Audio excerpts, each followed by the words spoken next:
ઘણા વર્ષો પહેલા ગુજરાતના બિલખા ગામે સગાળશા નામે એક ખૂબ જ સમૃદ્ધ અને પરોપકારી શેઠ થઈ ગયા, જેઓ કર્ણનો બીજો અવતાર હતા.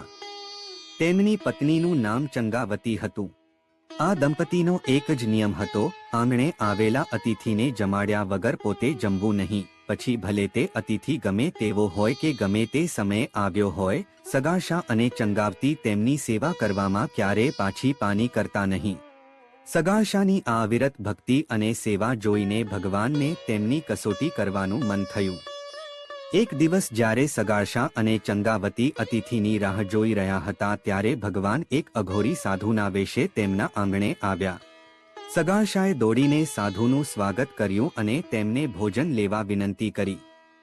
સાધુએ હસીને કહ્યું, શેઠ, હું ભોજન તો કરીશ, પણ મારી એક શરત છે.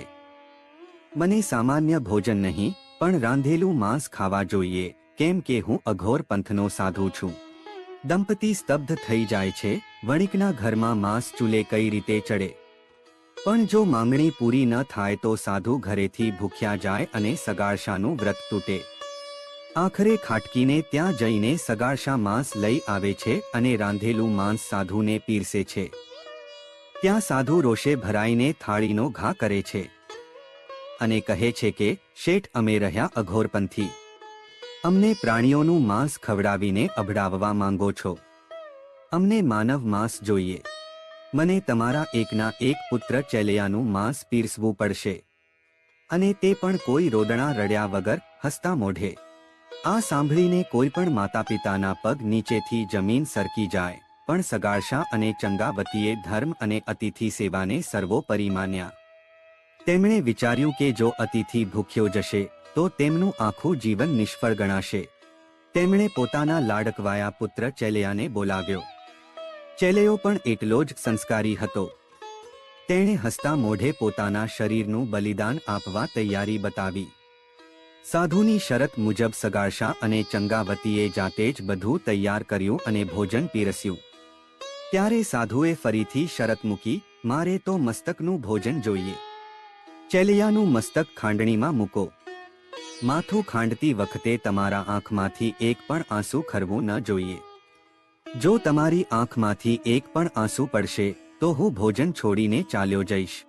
દંપતી તેમની આ શરતનું પણ પાલન કરે છે.